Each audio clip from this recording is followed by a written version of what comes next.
We're reunited, and it feels so good, gentlemen. It's so crazy. Like we haven't had this in a while. I feel kind of shy. I don't know what to say. I was about to say, you know what I was about to say? What? Because I've been listening to Dan O'Toole's podcast lately, and you know how he just always says the boomsies part at the first part? I actually was about to say that. You're going to say Boomsy? No, we're not going to promote him. No. Oh, okay. Absolutely not. No. You gotta sauce out for that. That's like charging an appearance fee to come on the podcast. Remember that? Oh my gosh, yes. Story? That was I think awful. it was the clip. I think that was the preview clip for the podcast. Mm-hmm. Wait a minute. What? And I hope people who are on YouTube are going to notice. Well, they are going to notice because they're going to look at it. But They'll also Alex, where's the Austin Matthews jersey today? At the back. I'm at school for the Yes. for the next month and a half. The Wednesday's episode will be recorded from school. I just got to find a better place to do it than I don't know what this building's called, to be honest. Aaron Palin Hall? No, I didn't end up going there. I just stayed where where my class was. Where is this? I'm on campus. Oh no, I mean like the building. So I'm giving away your location right now. Yeah, you're giving me away my location. Is it an undisclosed area in Canada? Maybe it's the downtown core. It's the building connected to Aaron Palin Hall. Is that not Aaron? Whatever. Oh, is it the architecture building? No, they're not connected. No, that's across. I don't know. It's something. The Sarah something Eden Center. Oh, okay. I don't remember. Alex is in another dimension. Mm-hmm. Mm-hmm. I'm here. Yes. Here. I don't have the mic today. I forgot it. Silly me. So he's going to come on the next episode, right? Yeah, hopefully. Yeah, remind me that when we finish the podcast, we have to figure out our trade deadline plans, if you know what I mean. Yep. To not give anything away. Okay. To start the show, I mean, we could do a couple things, couldn't we? We could do a few things because we got a lot to talk about, to be honest. First off, I guess let's talk about, to open the show, a busy show, let's talk about the fact that the trade front is not busy. There's no action. Where are the trades? We knew it was going to be like this.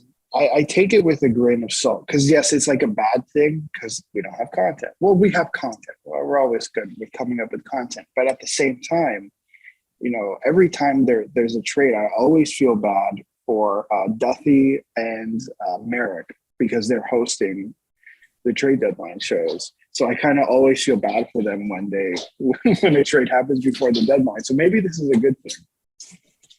I mean, you'd hope so. This was something that Freeman wrote in the 32 Thoughts. I thought that was interesting. It was number 13. One GM's theory, quote, we all stare at each other until 1 hour before the deadline and then rush to make deals. The B and C level players go when we figure out who's getting the A-listers. And Freeman says, I hope he's joking. Same here. Because there are definitely GMs that want to get stuff done. Sounds like the sellers especially. 100%. I wish the salary cap wasn't so like constraining. Like literally half the teams are at like $80 million or more. So many of them are within $500,000 of the cap right now. Like, how is anyone supposed to get any work done? I want to find this fancy stat because, you know, this is what bothers me about the way that this league works. So the Buffalo Sabres right now, they currently have a cap hit of $67.9 million. Cap Friendly has their, I don't know how this works, has their deadline cap space at $67 million. How does that work? The bonus being paid out? I don't know. Well, no. I don't get that. The Rangers as well, let me find them quickly. The New York Rangers, it shows that they have, I love how their projected LTIR use is $1. Their projected cap space of $6.2 million and their projected cap space at the deadline is $30 million. How? Like the whole banking cap space thing really bothers me because I just don't get it. I hate coming on the show and being like, I don't understand this, and I want to. It bothers me a lot. And it's funny because like 3/4 of the people who talk about hockey have no idea how this cap works. It's awful. Like what I'd love to do one day is have Brandon Pridham on, and I just want him to explain the salary cap, like like we're children. Like that the line from The Office. Explain it to me like I'm 5. That's what I want him to do. I know the Leafs are important to you, but can you give us 30 minutes? You never heard of us, but we've heard of you. We're big fans. Big fans, Brandon. Big fans. It's be one of those things we gotta after the game we gotta wait for him outside. The traditional journalist thing. It's like, can you comment on this? You know, while you're at it, actually, this is for a podcast. Can you just please talk to us the next 20, 30 minutes? I don't know if I said this on the show, but when I took a tour of the Bell Center for, I think it was like the first or last game of the season a couple of years ago. It was this tour, right? They took us like all throughout the arena, like to the organist above, the press gondola. And we were walking through the back, and Kyle Dubas walked by the group. And a bunch of Habs fans went to go take pictures with him, like, ew, enemy. No, thank you. I wish I had spoken to him, though, like hindsight, just be like, hey. So, like, hi. What if it was Mark Bergevin? Like right now, like imagine. Right now? I'd still take a picture with him. Saw Mark Bergevin. No, I don't know. I'd ask for the photo. I'd be like, man, what's the deal? Like, what are you about? What's wrong with you? Why did you show Ilya Kovalchuk more loyalty than Andrei Markov? We could have gotten a second, but he wanted to go to Washington. Markov, you want loyalty? Go get a dog. It's just, the dichotomy that was Mark Bergevin. Well, honestly, I think I'd just kind of sit back in the corner and be like, I hate this man. And I'd stew over him being in my presence. You just be like, first of all, big fan of the team. First of all, big fan of the team. Second, how dare you? First off, how dare you treat Kotkaniemi and Galchenyuk that way? Second off, how dare you ruin Carey Price's career by not giving him a front competent team? Third off, how is Jack Eichel not the right move? Fourth off, how dare you? The list of grievances by Adam, including what is the one we didn't? Oh, Alex. Radulov. Remember that one? Loyalty. You're not loyal, Bert. You are not loyal, Bert. You're not. You're awful. I don't like. That man bothers me so much. I'll never get over Mark Bergevin and how he just wait for him to get a job again, and there's just going to be the flowers thrown in his way. He has one. I mean, a GM job, not an advisor role. Just let's Phil Deneau walk. I freaking hate him. He's just bad. He's just bad at his job. I don't care if you made it to the finals. You're bad. Stephen A. Smith isn't excited that the Knicks made some finals. He wants a title. Some consistency. I think right? Like they made it quite far into the playoffs twice, right? And now look at them. And right, like you've left your previous post as in a I don't know, Adam, what word would you use to describe Montreal? I don't want to over exaggerate. They're in a state where they win 7 of 9 games and they're still last in the league. So go. I mean, a heaping fire of trash would have been nice. It feels bad making fun of them now because Marty St. Louis hasn't playing really well, but he did an awful job. We can't talk about any Montreal games specifically here because they haven't played since our last episode. They play the Canucks tonight, and apparently puck drops like 10:50 Eastern time, so that'll be fun. 10:52. That's awful. Such a random time. I have class tomorrow.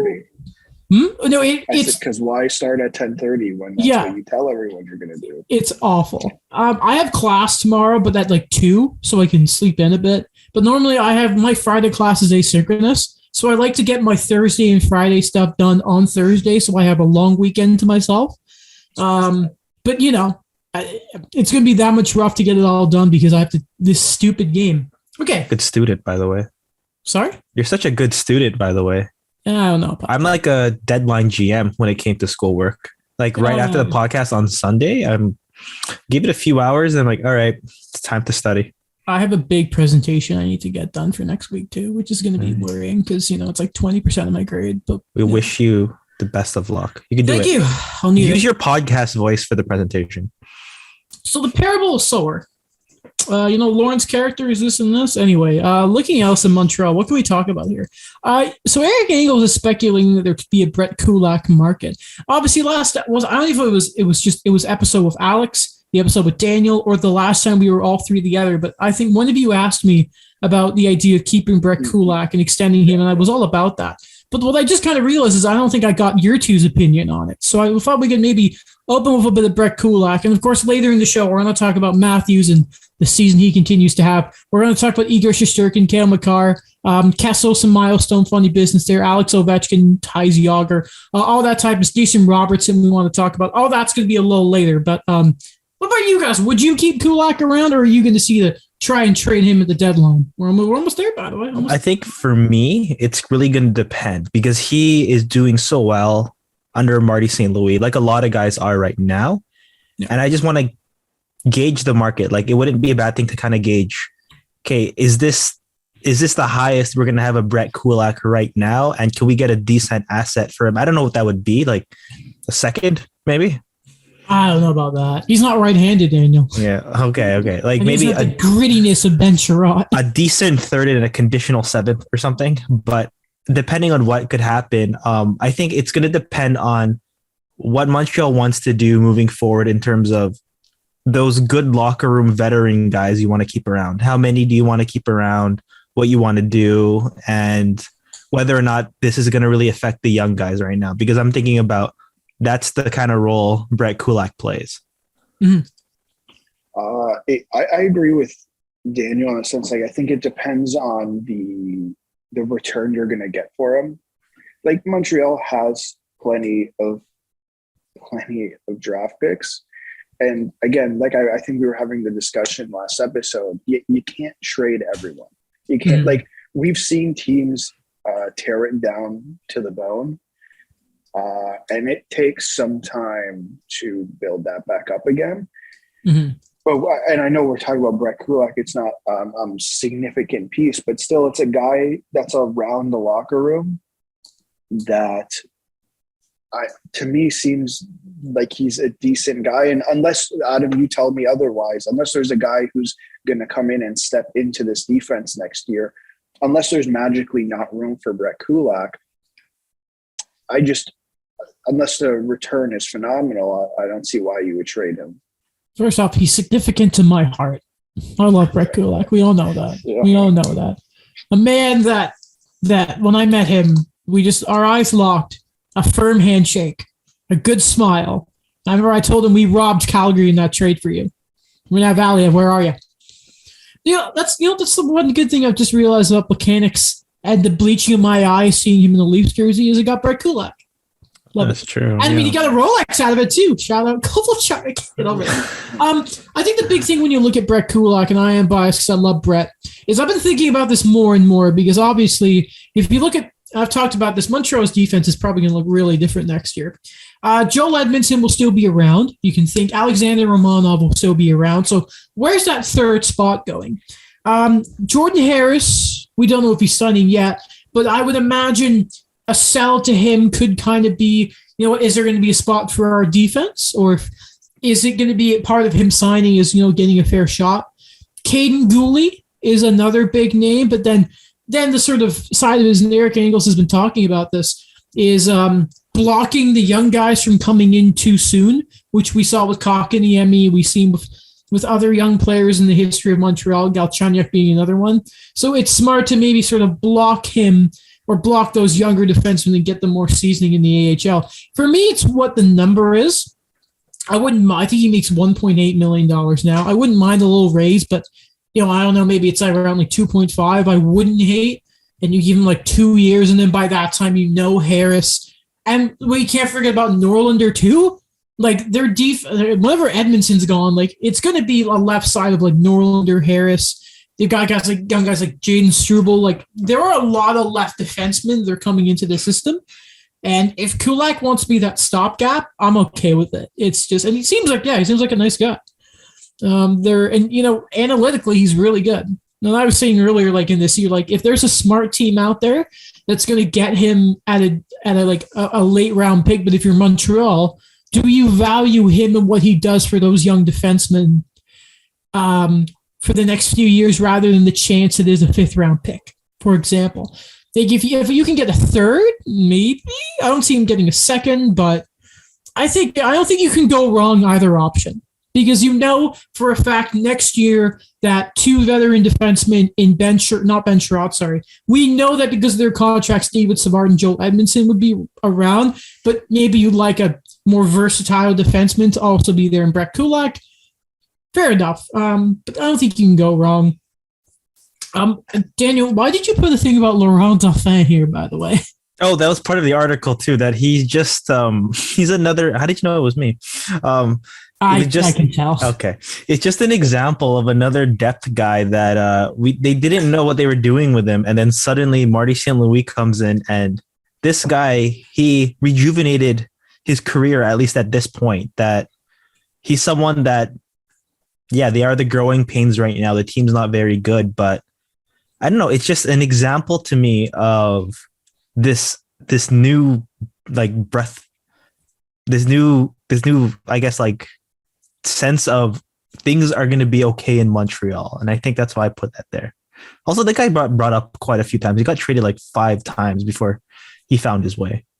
He normally probably wouldn't be a regular in the NHL, but I think you like to see a home team. I'm pretty sure he's French Canadian. You like to see him on the team, but yeah, he's earned his spot, right? But Dauphin's a weird kind of player. I want to say they brought him in on like an AHL swap. I can't remember the exact trade, but I'm pretty sure what it was is they wanted. Do you know it? It was for Michael McCarron. It was always Michael McCarron because I guess we've had this conversation before, haven't we? Yeah. And it's just neat to say he's a fun little story, and good for him. I don't like when he was playing with Caulfield because Dom Ducharme. What was that about? But I think that's fair. Okay. Let's talk about the Weber contract because that's sort of been around, hasn't it?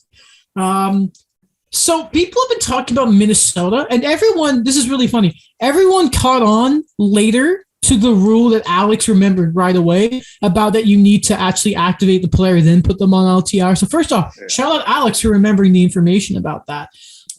If you're being back to the Eichel situation, it was all about, you got to have the space to put them on first. Yeah. So on that news and that sort of idea, I guess it sort of supports the fact that it's going to be more an Arizona type team, maybe Buffalo. But the question I kind of have here is, and it sounds more like it's not just going to be Montreal dumping it, they're probably going to have to give something up. So I do kind of wonder what's the asset. Maybe they have some extra thirds or something. I don't know if it's Josh Brook or something, but because it is a 4-year deal. It's a 4-year deal. And I understand the circumstance was probably a little bit different, but I go back to last year, and again, one less year on Tyler Johnson's contract, who got traded along with a 2nd-round pick for Brent Seabrook. I mean, that's different. So what I can see happening is that trade being done, and you bring in a player with another, with a decently sized cap hit. It's just who's available. That's the thing. To me, we've been talking about Arizona and Ottawa and the likes of those who need to hit the floor.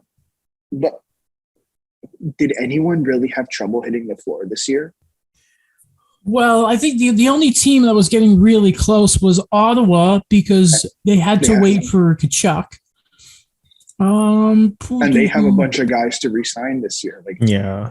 I get that point. It's just we're really starting to come to terms with there's teams who just aren't there. Those teams aren't available anymore because unless it's Arizona. It has to be them.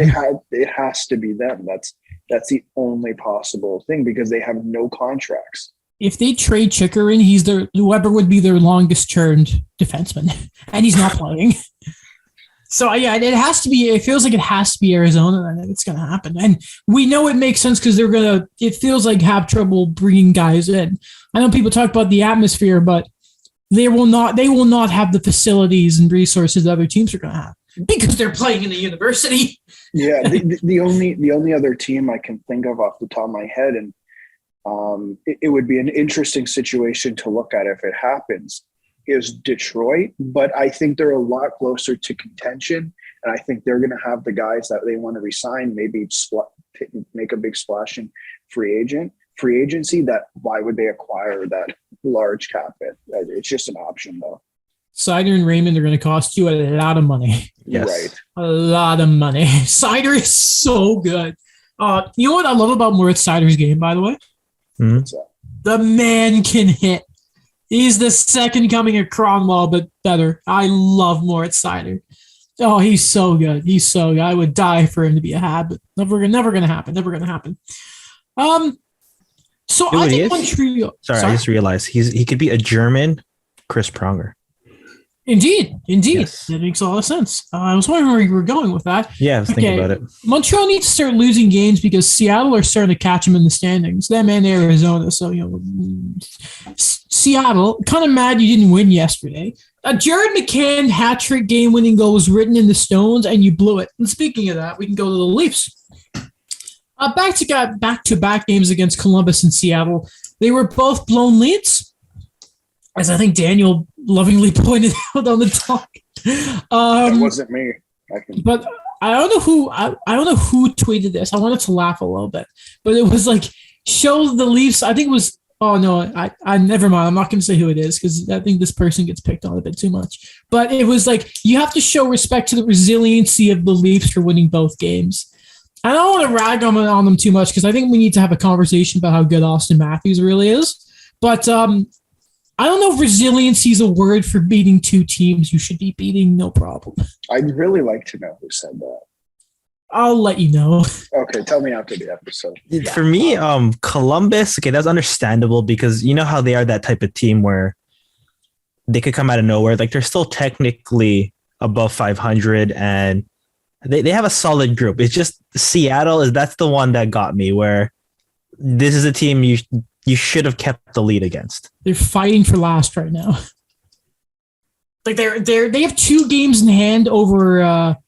I think Montreal have 2 or 3 games in hand over Seattle, and they're only 2 points back. Like same with Arizona. I believe they put a stat last night. I think it was Philip Grubauer is number 2 or number 3 of the lowest goal support in the league.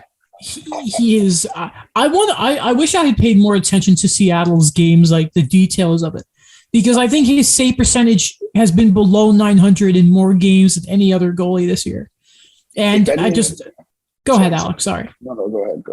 No, it's okay. Go ahead. I was going to say, if anyone has written this article, please send it to me. Like, I want to know what's happened to Philip Grubauer because this has not been the same Philip Grubauer that we saw in Colorado. It's not. So unless I haven't seen that article, but if it's out there, please someone send it to me. Even Washington days, like he's always been above league average goalie his entire career. Remember, the year he got traded. He got traded. He was starting the playoffs. Yeah, over Braden Holtby. When he was like Vezina caliber. By the way, shout out to Holtby being good again. By the way, that came out of nowhere. Yeah, that's a theme though? Like we're gonna just gonna talk about this, but isn't Dallas like that? Like all of these older guys can get there, and then suddenly they find their way again. I mean, Joe Pavelski has had a resurgence. Yeah, it's insane how good that guy is, and the only NHLer having fun at the All-Star weekend. Well, him and Hughes and Zegras, but Pavelski was having such a great time. Yeah, but about these 2 games, I really think it's. I want to say this: the goaltending hasn't been perfect. Adam and I talked about that last episode. The goaltending hasn't been perfect, but to me, I look at the goaltending. I see that it was actually really good to start the year, and I have more hopes in that coming back than I do in the defense turning itself around. Yes, the defense was good to start the year, but from day one of the season, we were still having discussions about, they should really add another piece on D. And they've just been, they have not been good defensively, like a lot of breakdowns. It literally looks like when we play ESHL. And I mean that with the most respect. It's just, we are not great. And that's what it looks like. So again, if they can add a guy who can play defense, or just, they need to tighten up. This is the time of year where they're supposed to tighten up. And for some reason, we saw that the first half of the year, and all of a sudden that's starting to drop off. And I'd really like to know why, because this isn't the time it's supposed to drop off. This is the time you're supposed to be winning and you're supposed to be tightening your game. They were 2 points back of Tampa. I think they're now 4 or 5. but like still, I'd like them to them collectively as a team play well, and I don't know if that's happening. I think that's fair to ask. Just so you know, excuse me, Tampa have a game in hand, and the Leafs are 2 points behind. I think Seattle, that game put them within striking distance, but to sort of go at you here is they're 5 points behind Florida, which is the concern. Is that gap needs to shorten. Especially when you see Florida dummy Detroit. Detroit have had some bad few games. Getting 9 by Arizona by them. That was pretty bad. But you talk about defenses. From insider trading here, from Chris Johnston, great guy. Muzzin is expected to return within a month, apparently. And it's sort of speculating here that it's going to be a player in, player out type deal if they're going to make a move at the deadline, which is where I ask, who's going out? The most obvious candidate to me, in terms of someone who makes a salary, would be Alex Kerfoot. And my reasoning behind it is, if we know we've seen Andre Kasha play up there, but that's not really the guy I'm looking at. I think Andre Kasha, that third line of Mikheyev, Kampf, and Kasha, I think Keith loves that line. I think he's been waiting since day one he got that job to have a line like that. To me, the guy is Nick Robertson, and to see what he can do on that second line. Is he necessarily an NHL top 6 player right now? No, but you don't play a player like that in the bottom 6. You don't. You can't. That's kind of what happened with Jeremy Bracco. They kept trying him in the bottom 6, where he's not a player. He's a skillful player, and he just doesn't have the attributes right now to play in the bottom 6. And then things just didn't work out for him. I hope that's not the case necessarily with Nick Robertson, but the fact is he will perform 10 times better in the top 6 than he would in the bottom 6. So I think a lot is hanging on what happens there to determine if Kerfoot is really expendable or not. Mm-hmm. Yeah, that's an interesting for me to see too, because he is lining up a lot more now on the fourth line. And a big story going out now is Pierre Engvall, where has he been able to really kind of turn the corner now and make that transition as a consistent contributor on both ends of the ice. And I know he's also a UFA, but I think at this point right now, I feel like the Leafs are starting to have that abundance now in the bottom 6. They're starting to see that the guys that we kind of bet on have really been more, I guess, fruitful from what their contracts show. And at this point, what I'm kind of feeling now is Kerfoot is just that guy where, like, he just seems to be that type of guy that teams are going to look at it like, only if we could give him more minutes, only if we actually gave him the opportunity. I think that we just haven't seen the best out of Alex Kerfoot yet. Yeah, go on. On another way, like, of giving him the time, giving him the actual position in the top 6, saying, okay, maybe if we actually put him out there more, like, what is he going to produce?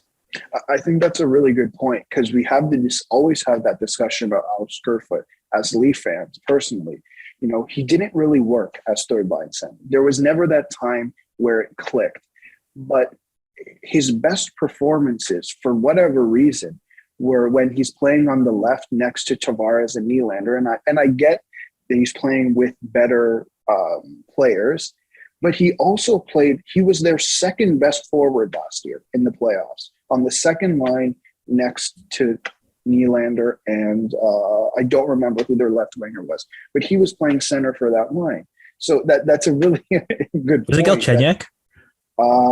It might have been Galchenyuk. I don't remember off the top of my head, but I think that's a good point, where he's a player where, he could be useful to a team who's not necessarily great right now, where he has that opportunity to get those minutes, and it's not like he's taking away from someone important. So looking at some forward guys, I'm happy we didn't say Dermott because I was not ready to talk about Dermott possibly getting traded again. Too much. I got to say, Ristolainen brought up any goodwill of waiting to trade defense. Just do it if you're going to trade him. Goodness gracious. Okay. Austin Matthews, I swear, was at 38 goals like last week. He's up to 43. I don't know what. He snapped his fingers. Like, I'm pretty sure he was tied with Draisaitl the night Montreal beat Edmonton, and he has just exploded. He is currently 4th in league scoring, a point ahead of Johnny Gaudreau, 3 behind Jonathan Huberdeau, 4 behind Connor McDavid for the league in points right now. Goodness gracious. We might be seeing the best offensive year goal scoring wise, probably since Ovechkin's 60-goal year, I want to say. When was Ovechkin's 60? Because I know Stamkos was 2012. Yeah, let me double check. I'm going to say it was earlier in his career, but I think it was we don't see him very often. 2008. That was Ovechkin's? So what did you say? His highest goal. That's his highest goals per game at .79. And he played 82 games in 07-08. Gee, that's ridiculous. I can double check the actual number, but I'd imagine that's got to be it. Real quick. So we're seeing that basically we're seeing one of the best offensive seasons in our time as hockey fans. Yeah. And isn't that I think it's so funny because last year we were talking about it, and I think we all agreed that last year might have been Austin Matthews' best chance to just rack up the numbers because he's going against Canadian teams who were bad. They weren't competitive. They weren't great. Well, I don't want to get in trouble because every time a Leaf fan says something, it turns into an absolute nightmare on Twitter. So I'm not going to. They were still marinating. I won't say the word. And he's doing it again. It's ridiculous. His goals per game is the highest in 25 years. I'd like to point out that early in the season, I put out a poll on the podcast. Yeah. Saying that will he repeat with the Rocket Richard? And the majority of people said no. When did you put it out? I put it out at the beginning of the season. That's why he had a slow first 7 games. It was I thought it was a Leafs vendetta, but that's understandable. He has 36 goals in 37 games. It's ridiculous. He has right now, if you look at his past 106 games, he's at 80-something goals. Oh. Yeah, it's stupid good. The clip that he's going at right now. Okay. Let's talk about him. I'm not starting the conversation who the best player in the world is because I'm not even doing a McDavid Matthews thing because I still think people are forgetting about Sidney Crosby. I still don't get it. That's not I want to clear something. I've seen all the thing. I think we're missing the point. The point is who is the best player in the world at this moment, not over their span of a career. It's based on. It will be based on statistics. I still don't like. I just don't. I don't want this. I don't. We can talk about the Hart best player in the world. I don't give a crap who's the best player in the world for 3 or 4 months. I don't care. No one's like, hey, remember when Giroux was the best player in the world? No, it was a flash in the pan. It was dumb. It's you know what? I'm not saying he's not good. We just talked about it. He's having the best scoring streak in our history. What I'm saying is I disagree with the fact that no one ever cares about who the best player in the world is over a span of 3 or 4 months. We have this in every other sport. They have this discussion. So I don't know why hockey seems to be now magically immune to that discussion. I literally watched a video last night about who the best players in soccer are right now. And they built a starting 11 and they had the discussion about what that means. So it's a discussion. But that's fine. We won't have that discussion. I can live with that. I just like the one member of the sport media is being very obnoxious about it. Welcome to sports. I don't understand. Welcome to sports. If Mr. I'm a Leafs homer is all I'm just saying. I'm just invisible cloak for McDavid. Shut up. I do not want to hear that it's just a Toronto thing. That's one of the most Bush League arguments I've probably ever heard where only Toronto people are homers, as if no one else in any other market is a homer to their own guys. Let me make something clear. I don't mean general Toronto media. I mean Adam Wild. Adam Wild. Point, but that's not my point. I get what you're saying, but there's a lot. It's nothing to do with you. Sorry. There's a lot of people who need to reel it in, go on Twitter and check themselves, because I've had about enough of this magical idea that it's just Toronto that overvalues and overhypes their players.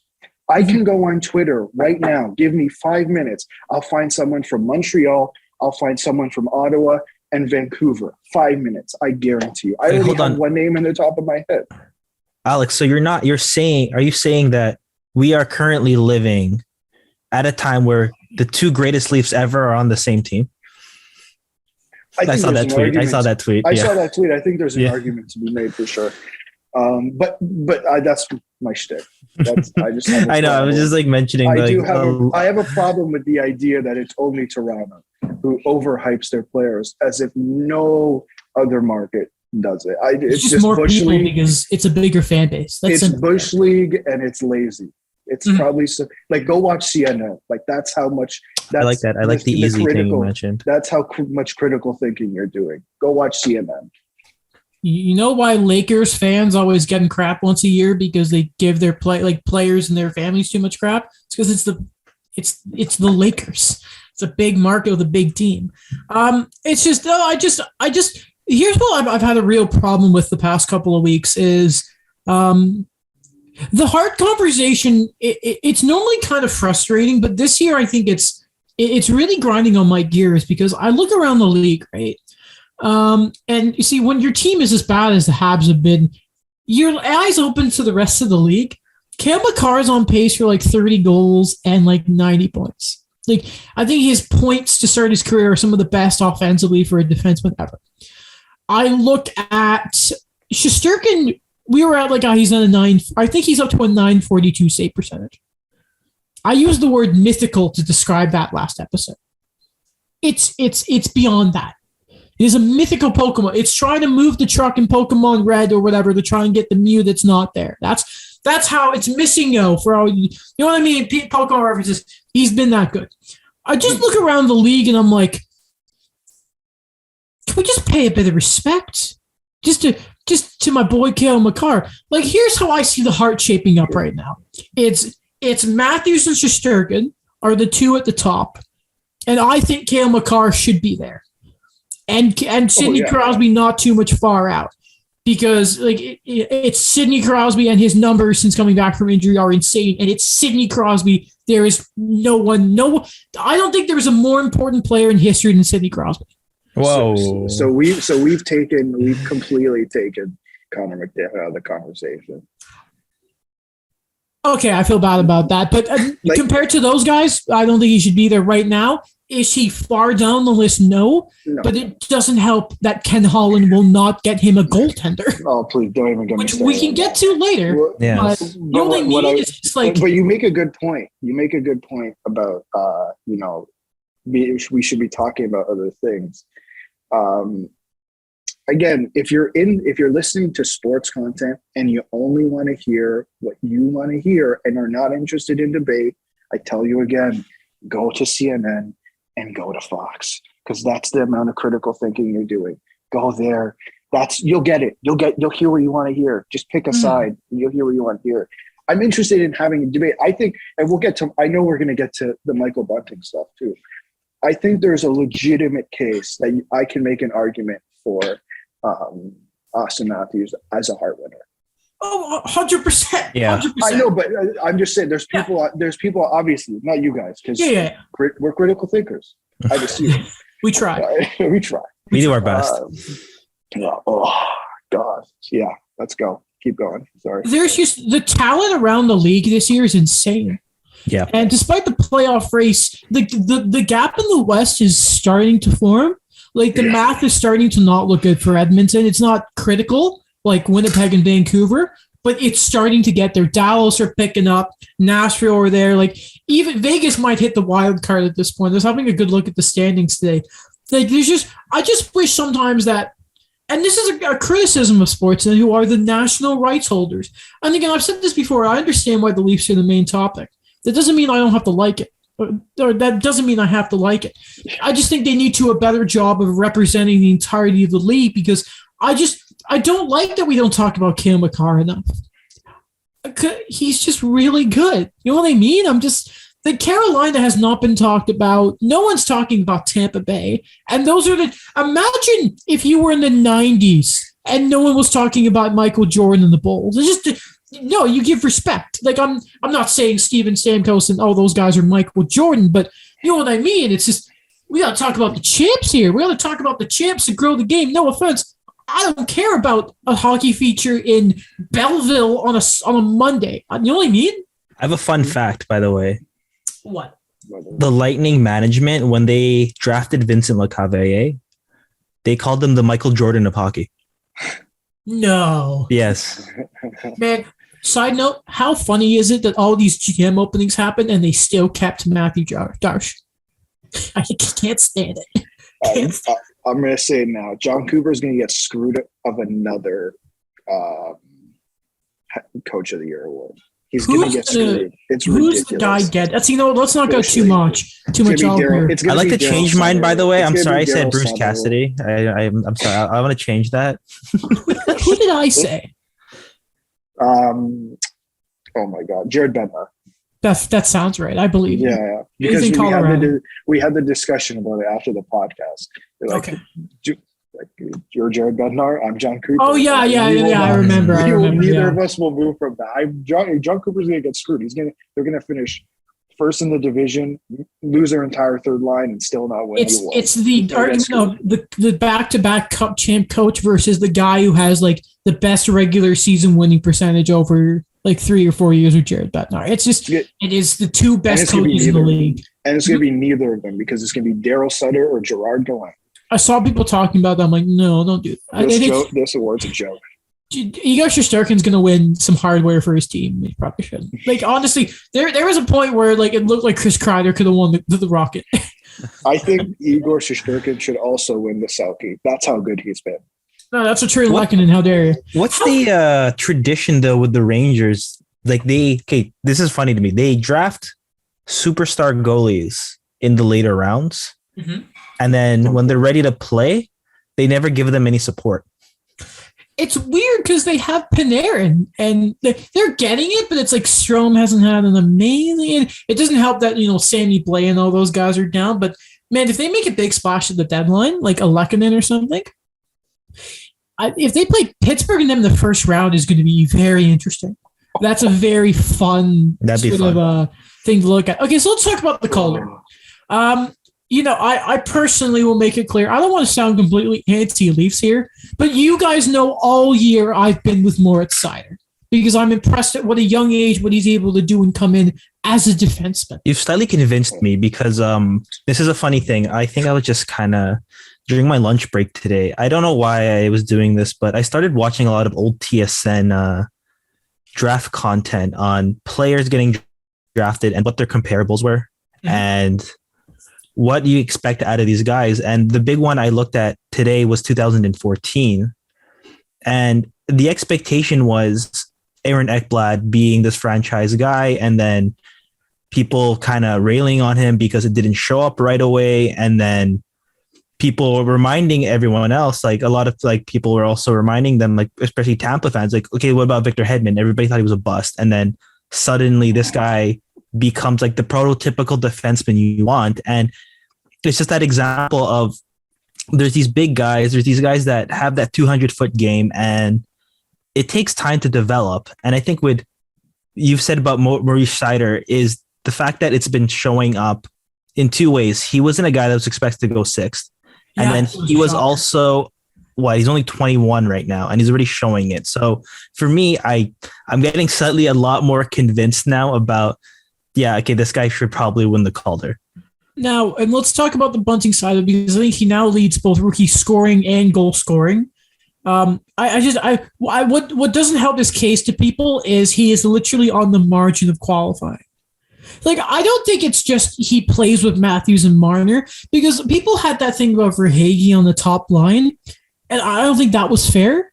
Because you don't just, if everyone was so good with higher level players, Cassian would be a 30 goal scorer. McDavid didn't work. So I think there is respect you have to pay to Michael Bunting, right, Alex? Okay, let me start with this. He is not my Calder. Okay. What I'm about to make is I think there's, again, this goes back to my point about the Hart. Igor Shesterkin is my Hart winner. But that doesn't mean we should not be having a debate about someone else. This is what sport media is about. If you're not interested in that, go somewhere else. When Hyman left in the summer, before Hyman left in the summer, everyone kept saying, oh man, this is going to be a huge role to fill. You know, I even heard one take that he was their fifth most important player, Zach Hyman. I heard that take. So I'm like, wow, these are some pretty big shoes to fill. I very much am in the belief that Michael Bunting has filled that role for him. Yes. The only thing he hasn't done is I don't think he's playing on the penalty kill, but he is playing on the power play. But again, they filled the penalty kill hole. Like, the team went around and found David Kampf. They got Andre Kasha, who's playing on the penalty kill. Like, I think he's done what he has been asked, and based on other people's arguments, he filled the hard role that everyone said he was not going to fill. Yeah. So based on other people's arguments, he should be up there for the Calder. Would be my argument.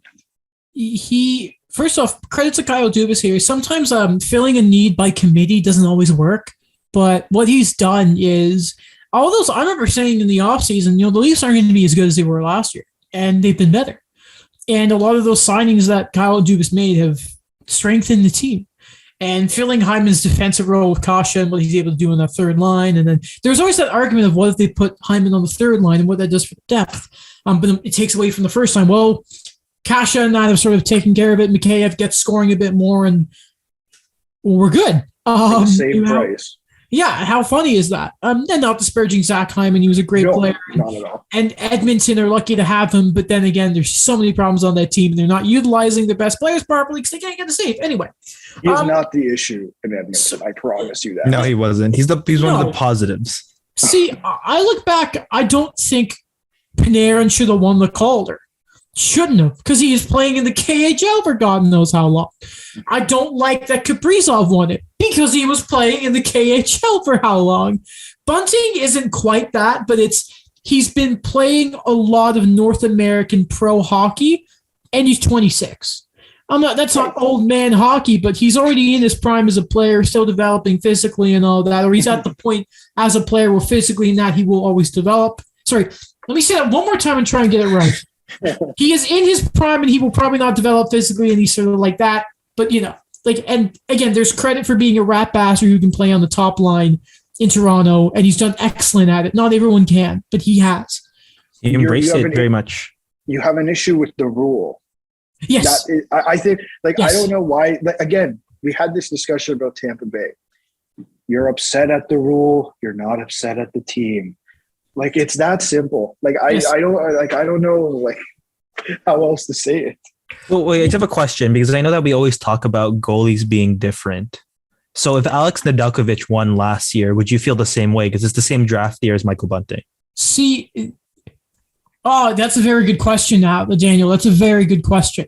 Who won the Calder again last year? Kaprizov. What am I thinking? Yeah. I think you have to compare the performance. Then Nedeljkovic was good. Was he the level of player and the production that Jason Robertson and Kaprizov were playing? Not quite. If Shesterkin was a rookie, I wouldn't like it right now because he was playing in the KHL for how long? If there's a rookie, like Carey Price's rookie here, he was 4th or 5th in Calder voting. And you think he was 21 or 22. That's a bit different. Habs bias may sound like that. I only say that because that's the only example of a goalie I can think of, because of course I know where Carey Price is going to be his rookie year.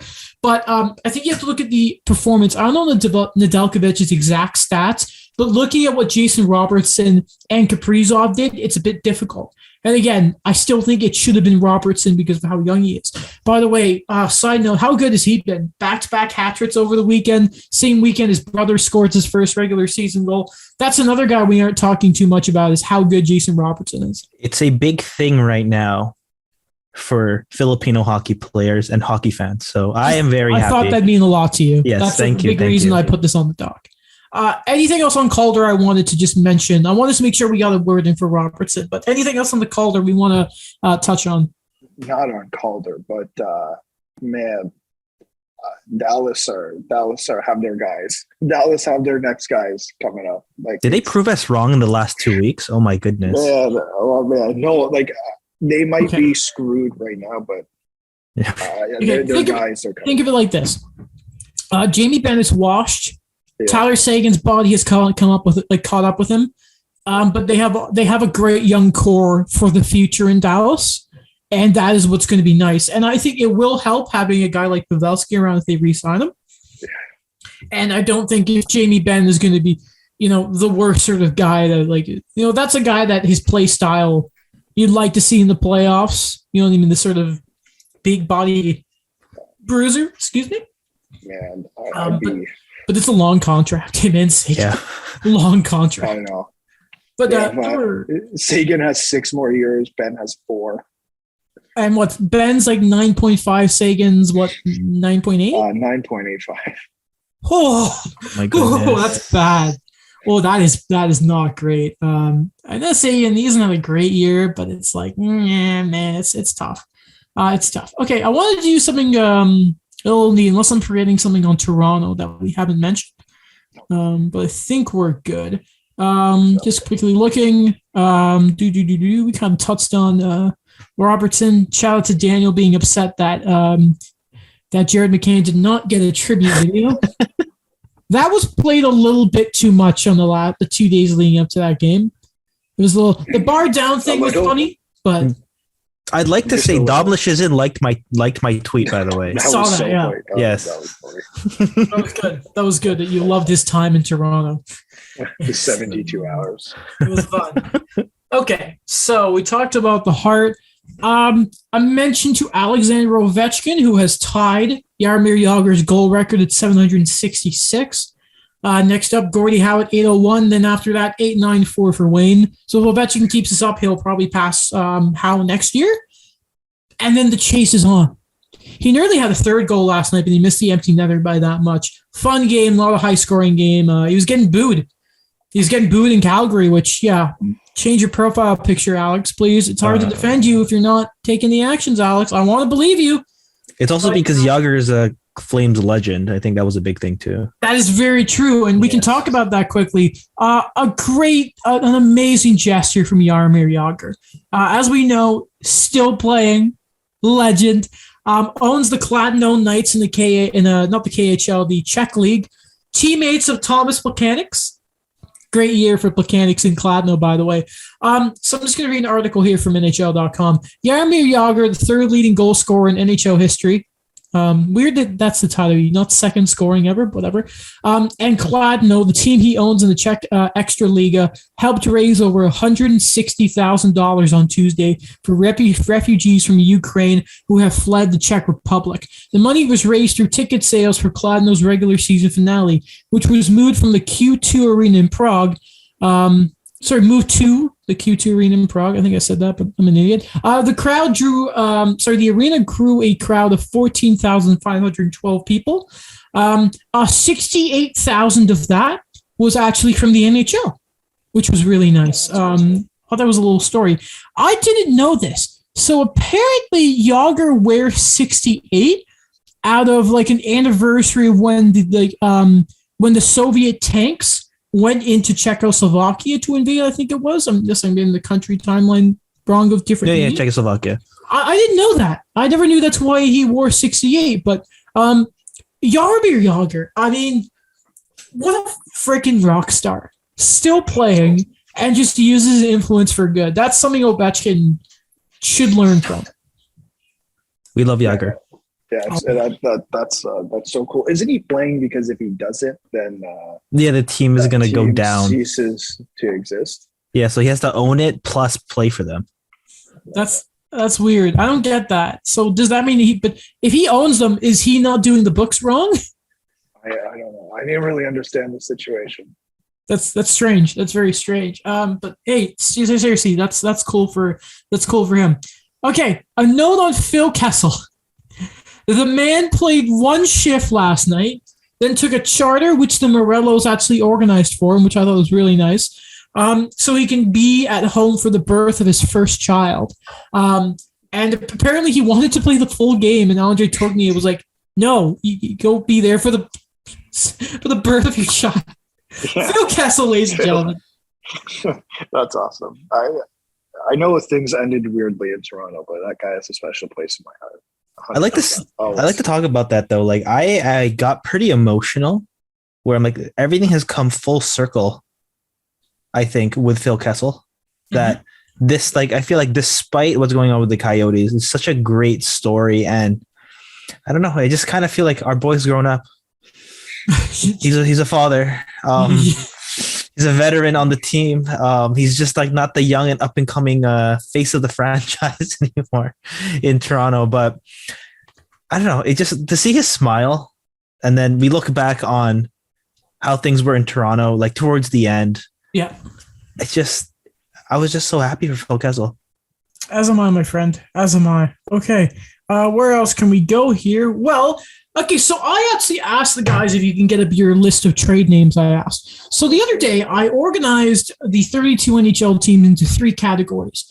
The thing is, we're gonna list a name from every team you can see getting traded. I divided them into 3 tiers to try and make them balance of good teams and bad teams. Accidentally, Toronto, Anaheim, and Montreal were in different categories. Without telling the guys, I first asked Alex, he's the first one to respond, pick between A, B, and C. He picked A. I said Daniel picked B or C. Daniel picked C. So with a complete accident, Alex has the category with Toronto. Daniel has the Anaheim one, and I have Montreal. So I thought that was really funny. Okay, so first we're going to send it to Alex. Alex has tier A, so he's going to give us a name from Colorado, Tampa, Toronto, St. Louis, Vegas, Nashville, Winnipeg, the Islanders, Philly, and Seattle. And who do you think you can get traded? Alex, take it away. Do you want me to give a little explanation too? Because 20 seconds. Yeah. Okay. I have for Colorado. I'll start with JT Compher. I think if they're going to make a trade, there's going to need money's going to need to go the other way. And just to me, I think they have the capability to fill JT Compher's role, and he makes $3.5 million. Tampa Bay, I have Taylor Radish. I think they're going to have to trade a prospect if they do want to bring anyone in. He just seemed, if they're going to make a big splash, he seems the most likely. Toronto, I have Travis Dermott. I know I talked about Alex Kerfoot before, but I think if it's a money in, money out type of thing, and they're making a smaller move, Travis Dermott is absolutely probably the guy to go. St. Louis, I have Jake Neighbors. I think, again, I heard them talking about Claude Giroux, bringing in Claude Giroux. That's probably a guy who's going to have to go the other way. Vegas is Evgeny Dodonov. I'm still sticking with that despite them not actually having to trade anything to bring Jack Eichel in. I still think that he's the most likely to be gone. Nashville, Philip Forsberg. There's just no one else on that lineup. I think they're going to trade it. He seems the most likely. Winnipeg is Andrew Kopp. Again, UFA at the end of the year, a really good depth center. Many teams could use him. The Islanders, this might be my most interesting one. Cal Clutterbuck, UFA at the end of the year. He probably will go back to the Islanders. It just seems like a Lou type of thing. Yep. But again, we're not going to know about it until it happens because Lou doesn't like us to know. Philadelphia, Claude Giroux, I don't even have to explain. Yep. Seattle, Mark Giordano, again, I don't have to explain. Very good. Very good. Okay. B, this is me. I have Carolina, Carolina. The Rangers, Calgary, LA, Minnesota, Edmonton, Vancouver, San Jose, Chicago, Buffalo, Montreal. I selfishly wanted Alex to have this talk about Edmonton and Vancouver, but it didn't happen. I wanted A to talk about Colorado, but I didn't get it. Okay, Carolina, I have Ian Cole, simply UFA, and if they were going to make the Jacob Chickering trade, Shea and Gardner have trade protection. So they're not going to Arizona in the Chickering trade. So I got Ian Cole. The Rangers, I was thinking about Lundqvist. I was thinking about some other guys, but I went with Alexander Georgiev. Edmonton, do it.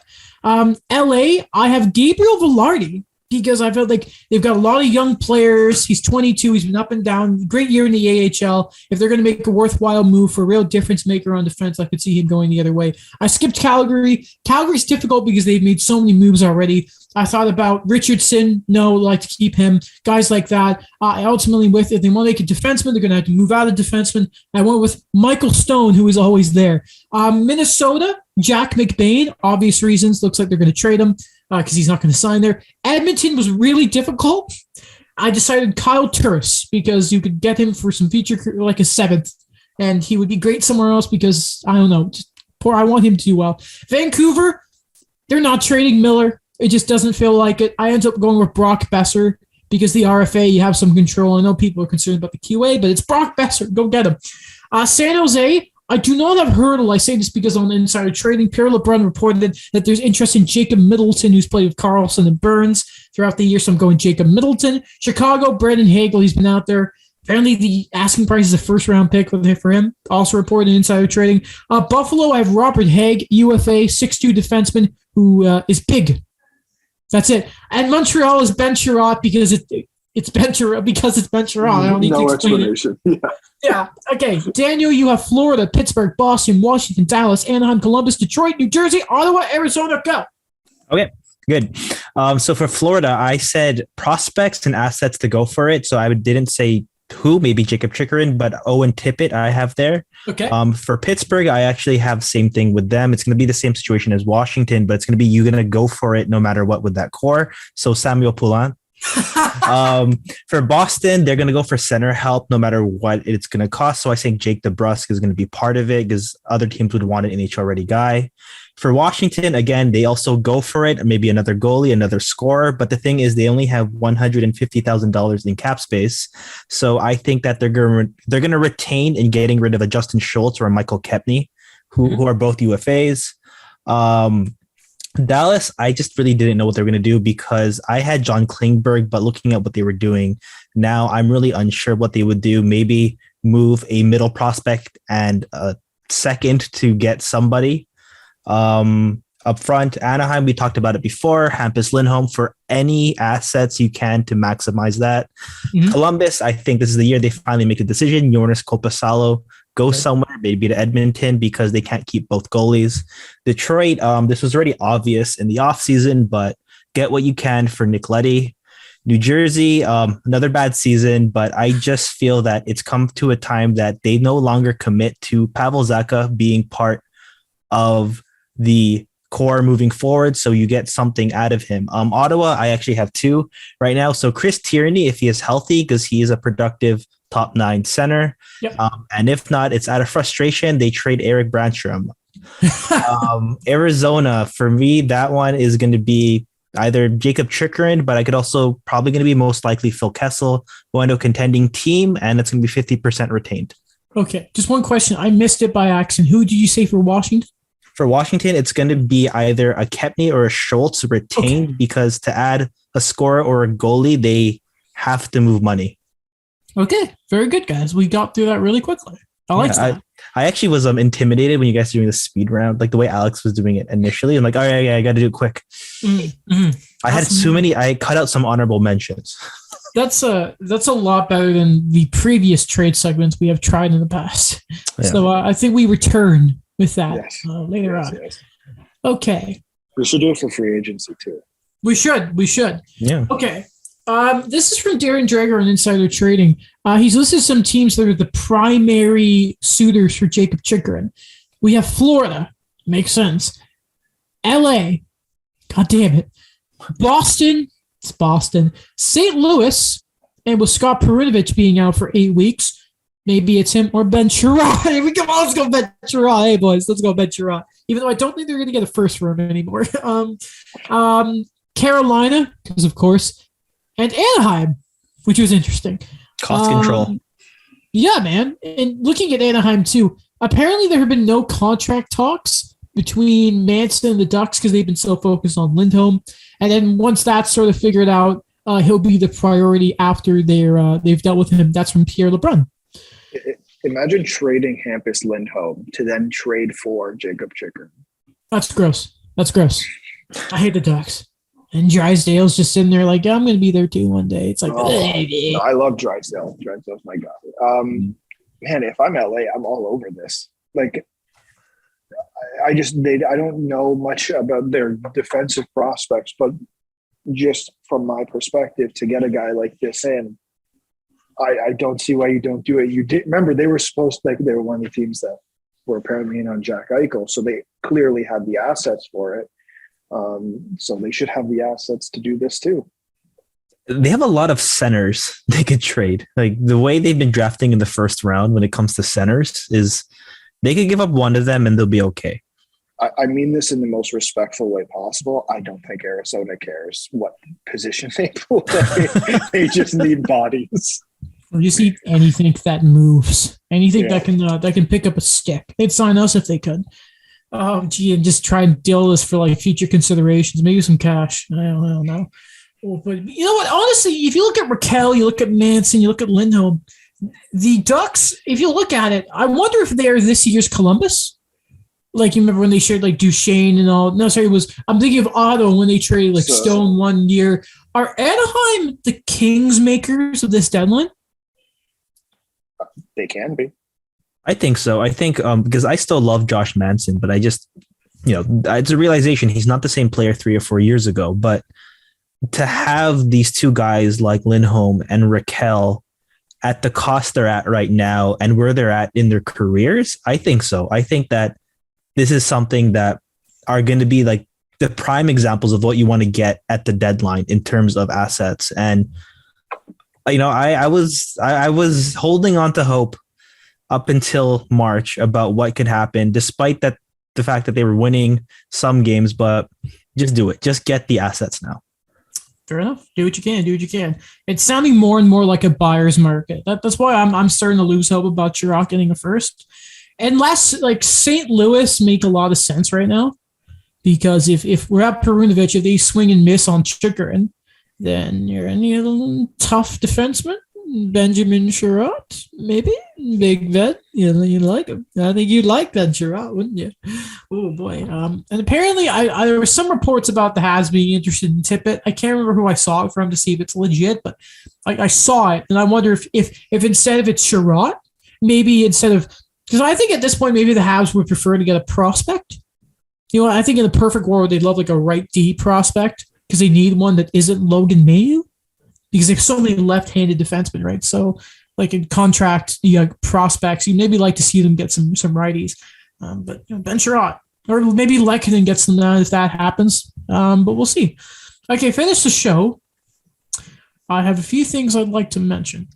So first off, let me just get up a few things here. We talked about Kessel. You guys see apparently that Varlamov doesn't want to waive his no-move clause to go to Edmonton? And to support that, here's what Elliot Friedman sort of just poked out there in 32 Thoughts. This was thought number, no, that's Phil Kessel. I don't want Phil Kessel. This is thought number 4. It's foolish to guess what Lou Lamoriello is up to. You know Lou. But there's increased chatter around Semyon Varlamov. 1 more year, $5 million cap hit, $4 million cash. His no trade covers half the NHL. NHL teams are petrified of admitting they're talking to the Islanders. If it happens, I'm not convinced it will be Edmonton. Now, Elliot could be maybe meaning a different sort of meaning. I don't know what to tell you, but I thought instead what we could quickly do is, by the way, maybe that's maybe it's Golden Knights. Maybe it's the Vegas Golden Knights. I don't like saying the name without the V. It bothers me. Maybe it's Vegas because Robin Leonard is clearly playing hurt right now. Just a thought. Maybe they could be in there. But to finish off, I just want to read you guys a snippet from a Frank Saravelli article. What are you going to say there, Alex? Sorry. No, I was just going to say, like, with Vegas, obviously Varlamov has next year too, so I just that's a concern. I mean, they could trade Varlamov and then trade for Varlamov and send Evgeny Dadonov the other way. So I'm right. There's a problem here, though, guys. What's that? Because we're all members of the media and we're talking about the trade speculation. Lou Lamoriello is going to find out, and he's not gonna do the trade. The Oilers, Lou Lamoriello should not trade Varlamov to the Oilers. Wink, wink. Listen, Matt Barzal wouldn't work in Montreal. Neither would Noah Dobson. Not at all. Oliver Wahlstrom? More like Oliver washed up, sent him to Montreal. Anyway, I have a headache just thinking of Edmonton. Sorry? I have a headache just thinking of the problems in Edmonton. Okay. Well, this is from Frank Saravelli on Daily Faceoff, but he kind of talks about the goaltending market. Teams in the hunt. He has Toronto, probably not likely. Seems to be that Dubas is more like we're staying with who we have. Edmonton, obvious reasons. Seattle, going to be a little tough with the goaltenders they have signed who aren't playing very well. Vegas, obviously, we know about that. Washington, we know they don't trust Samsonov. He puts Minnesota because apparently Cam Talbot Talbot has been kind of rough lately. Kakanen's been better, but, still, I think they need to address some other issues right now because they need to start winning. Colorado, he has low. Pittsburgh, low. New Jersey, low. Arizona, low. But here are the targets. And maybe we can try and pick out if Edmonton can get a guy here. Marc-Andre Fleury. No. Get him. No. He just doesn't seem he wants to get traded. Well, okay, fine. That's fair. But the answer should be yes to every single option you say. Alexander Georgiev. Yes. Yeah. They need to trade him. I don't like seeing Blackwood on this list because I don't know why New Jersey would deal him. I know he hasn't a great year, but who has in New Jersey? I think he's also been injured. He's been injured, the whole COVID thing, and then because they've been Jonathan Bernier has been hurt too. So Nico Dawes has been playing a lot of games. Jeez. Oh, and John Gillies.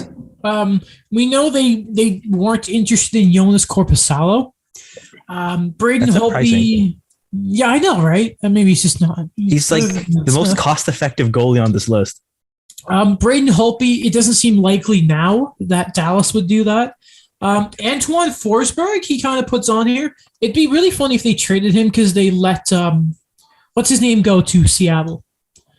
I can't remember his name. Played for Arizona. Joey State. Daccord. Joey Daccord. Yeah, so it would be interesting if they got rid of Forsberg. Yaroslav Halak. That's an interesting one, but he has trade protection, I'm pretty sure. Shout out to the cap hit that he's going to throw on the Vancouver Canucks. That was funny. Anyone with trade protection has Edmonton on the list. It's not an Edmonton thing. It's 7 Canadian teams plus the whatever amount you have. I'll tell you who it's going to be. It's the last name on the list. I'll let you guys quickly. Each of you will get 3 guesses, and you will not guess it. Jordan Binnington. Not Binnington, no. Oh my gosh. Just David Riddick. Not David Riddick, no.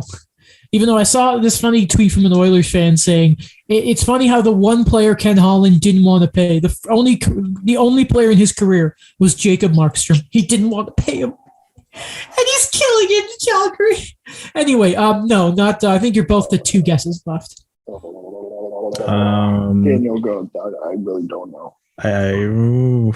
I'll give you a hint that Alex is closer. Dan Vladar. Not Dan Vladar, no. It's not Billy Husso, is it? It's not Billy Husso, no. You each have 1 guess left. Linus Allmark. Not Linus Allmark, no. Alex? One second. I'm really not sure. I'm very stuck. Oh, I think I know who it is. Is it Kaapo Kähkönen? The last name that he has on this list. Acquisition cost low. Scoop. There hasn't been much talk about blank, but he might be the best number 3 available prior to the deadline. Sources say the Blues, who are in cap contender mode, aren't willing to move Husso. They are perfectly pleased to let this player go and walk for nothing this summer. With Husso and Binnington locked up, would the Blues entertain an offer for blank in 5 games this season. Blank is 5-0 with a sparkling .958 save percentage. If all hell were to break loose with injuries at Husso and Binnington, the Blues could still turn to top goalie prospect Joe Hofer, who also saw NHL action this season. Do you know who this goalie I'm talking about is? I think I know. Who do you think it is? Is it Charlie Lindgren? It's Charlie Lindgren. If they pull out Charlie Lindgren, I will lose it. That is hilarious. If they trade for Charlie Lindgren, everyone above Jay Woodcroft should be fired. Bob Nicholson, gone. Ken Holland, gone. If there's someone above Bob Nicholson, he should also be fired. It's interesting because at one point Charlie Lindgren was a very highly thought of prospect when he came out the NCAA. And remember, the big thing was he signed in Montreal to be under the thing of Carey Price. Right. And, it just didn't work out because it's so difficult to get a job as a goalie in the NHL when you're behind Carey Price, of all people. And it never really worked out. And then he went to St. Louis, and it's just that's tough, man. That feels very Edmonton. I can't wait to see the reception if that's the move. Yeah, it wouldn't cost you much. Would he be better than Mike Smith? Probably. Would it be good enough? Is he going to be better than Stuart Skinner or Koskinen? I don't know. Probably not.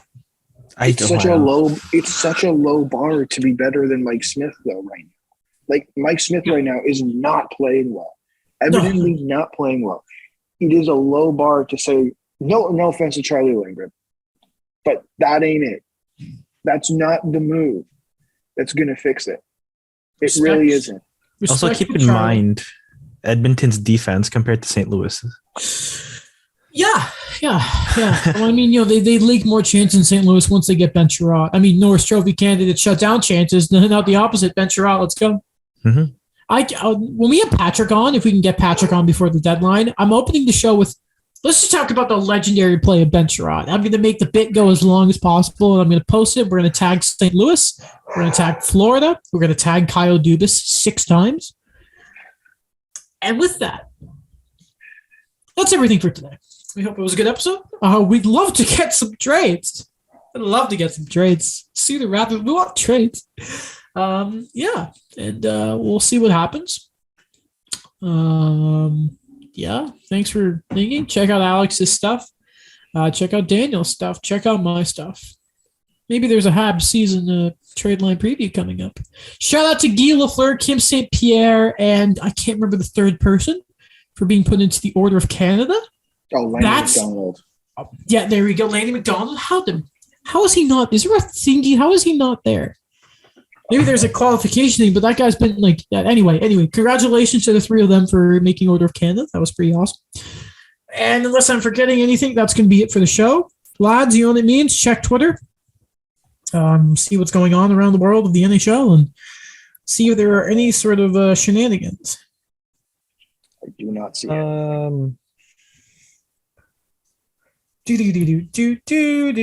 Oh, well, no, it's not hockey. It's okay. What? Baseball? Yes. They plan to cancel 2 more series of the season. Oh, so we're not getting a deal today? Yeah, so there's so 2 weeks of the regular season's already gone. I don't see hockey's in a better place than baseball, but it's just crazy, yeah. We're getting there. Yeah, we're getting there. Rob Manfred. What a great job. Okay. Thank you for watching. Check out the show wherever you listen to your podcast, and we do it on YouTube, Spotify video. Weird. Check out TikTok and all the other social media sites that we're on, including our personals as well. We're hoping to do some special stuff for the deadline. We'll see if it all works out, and we will see you all later. Goodbye. Hi, guys.